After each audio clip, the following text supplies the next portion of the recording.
Over the weekend, Iran launched at least 300 missiles and drones towards Israel in order to retaliate against the Jewish state for an attack carried out against them on April 1. This strike from Iran was considered a military failure, as Israel successfully intercepted 99% of the drones and missiles by shooting them down mid-air. While a military base was damaged and a child was injured, it was overall a successful outcome for Israel. The success can be solely attributed to Israel's Iron Dome, a mobile all-weather air defence system that has been protecting the country since 2011. So what is this piece of technology and how does it work to protect the country? Here to chat through it with us is Harley Lippman from the American-Israel Public Affairs Committee and Middle East Partnership for Peace. Harley, in layman's terms, can you explain to us how exactly the Iron Dome works? So try to visualize that there are three trucks in an area, and that basically is one Iron Dome unit.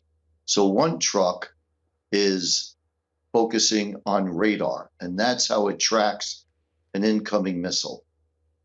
Then there's a second truck that interprets it, that assesses the trajectory and where the impact is. And this is all done in seconds. And then the third truck next to it, or van, then has the missile itself, called a Tamir missile, and fires it. The missile goes up and explodes near the incoming missile, not on it. Harley, we obviously saw that Iran was attacking over the weekend, as I said, but if the entire Middle East hypothetically were to be pointing their missiles at the Iron Dome, could it still handle that amount? No. That's the one weakness of the Iron Dome. It could be overwhelmed.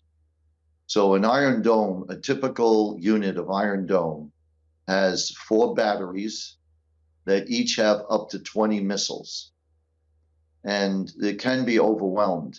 But the main theme that I want to convey to you, which is what makes the Iron Dome most distinctive, is that let's say it's designed to cover a city or a town. Just visualize a bubble over that town. It covers the entire town. And the good part is, let's say it assesses the trajectory as missing the town. Then it ignores it. This way, the incoming missile tends to explode harmlessly in some field or somewhere outside the protected area. So obviously there's work to kind of, to make it more effective, I guess, for larger scale missiles, if it were to be multiple countries firing. But could you say that it was an effective tool against future attacks? Very effective tool, because it was able to stop virtually every missile that was coming in. It was originally designed to be what they'll call anti-mortar, anti-rocket, anti-artillery. And then they discovered that it was even more effective against incoming missiles. But there are 2 other systems that Israel has when you're getting to higher range ballistic missiles. It's called the Arrow and David Sling. So those come into use. Those are Israeli created anti-missile defense systems. But when missiles are coming in from the outside the Earth's atmosphere, those systems kick in to protect Israel and were utilized as well. The Iron Dome took out, though, most of the incoming missiles that were coming from Iran because they're incredibly accurate. The radar is extremely precise. The technology is extraordinary. And as I said earlier, it's able to then track how fast it's going and where the impact is. It's able to assess that, which is another rare and distinctive aspect of the Iron Dome. And then they fire the missile that explodes near it. So that's how it works, and it has been invaluable for Israel. The other thing I'll mention about the Iron Dome is that it's an entirely defensive system. There's nothing in it that's of offensive use.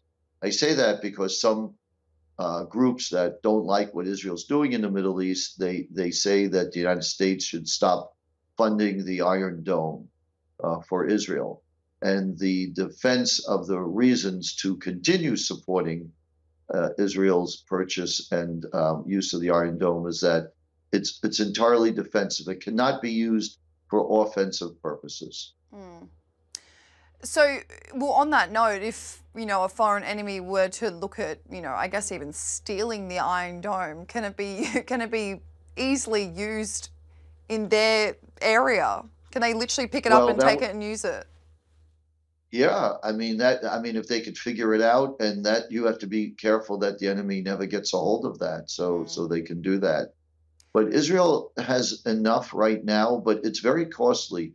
One Iron Dome unit with those 4 trucks that I described, where each could carry 20 missiles, that cost $100 million. Yeah. So it's very expensive. So you have a cost issue and you have a limitation issue.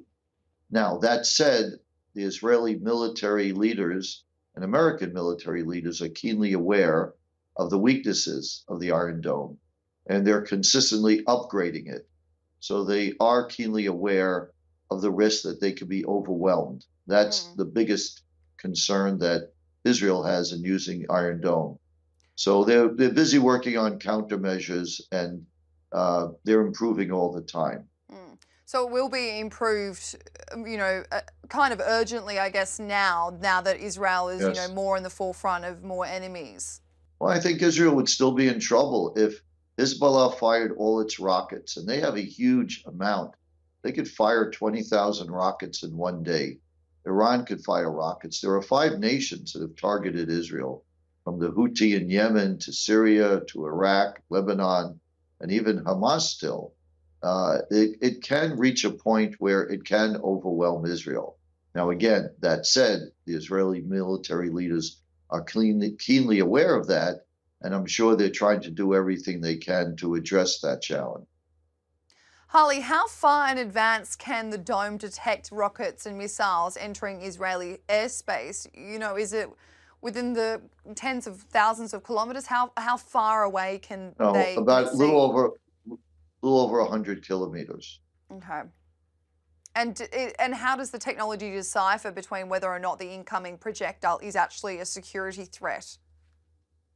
Well, that's where the radar picks it up. And then, there are soldiers that manage that radar station.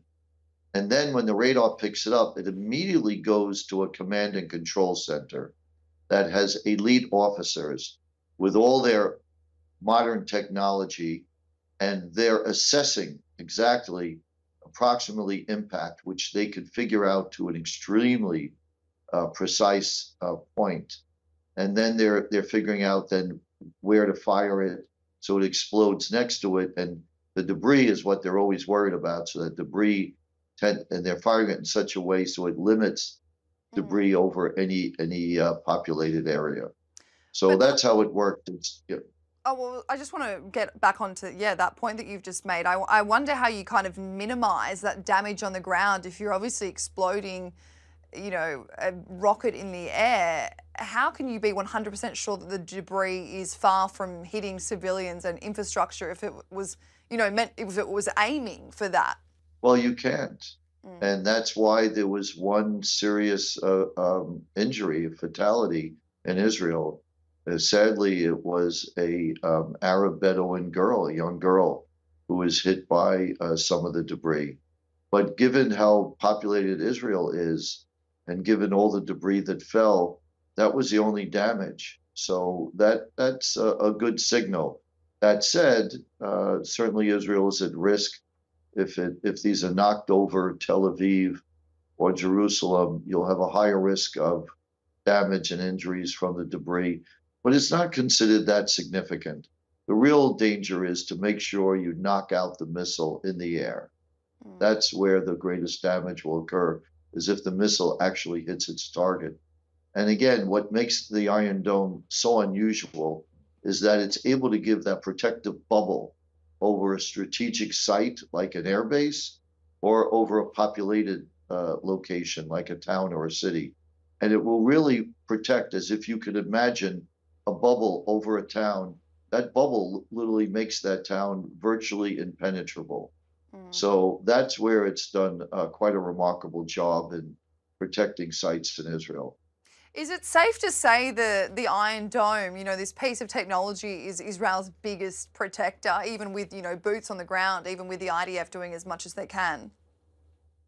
Yes, without a doubt, I would say it's probably the most significant aspect of its defense system. But keep in mind, even though Israel did do a remarkable job in knocking out incoming missiles from Iran, which really speaks to the sophistication and the effectiveness of Israel's air defense system, they couldn't have done it alone.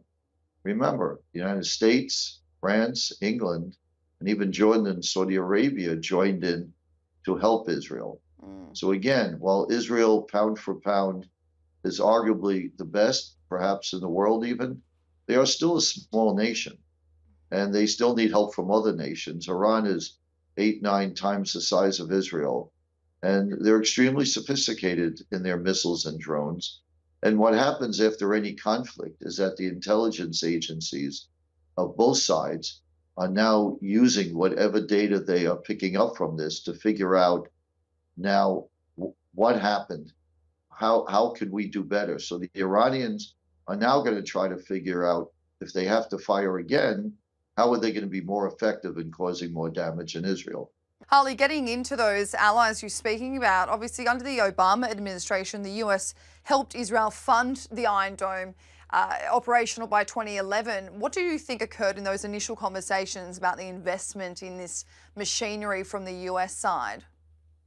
The whole idea then was a good premonition to what would occur later, and that is where Israel is vulnerable, like we saw in Ukraine, is from incoming missiles, uh, ballistic missiles, rockets, drones. This is the new weaponry of warfare in the future. Iran itself has a very, very weak conventional army. So this is where they excel. So the threat of attack from Iran has been there for a very, very long time. And Israel and Iran have been fighting each other. It's just been a shadow war. It's been a covert war. Now, it's an overt war. It's now in the open, and there are no more red lines anymore. So that presents another whole damage.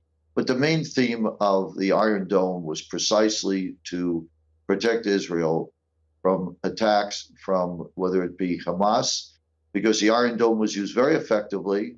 It stopped 97% of the rockets coming from Hamas. And even when Hamas was not firing into Israel from Gaza, but another organization called Islamic Jihad was doing it, it was 95% effective in stopping the rockets. So it has an extremely high success rate. How involved is the US to this day in the Iron Dome? Obviously, they helped fund it, but that was, over, nearly 15 years ago. But as last week's strike saw Joe Biden come out and saying the US had actually helped Israel take down nearly all the drones and missiles. So I wonder how involved the US is in, the operation now.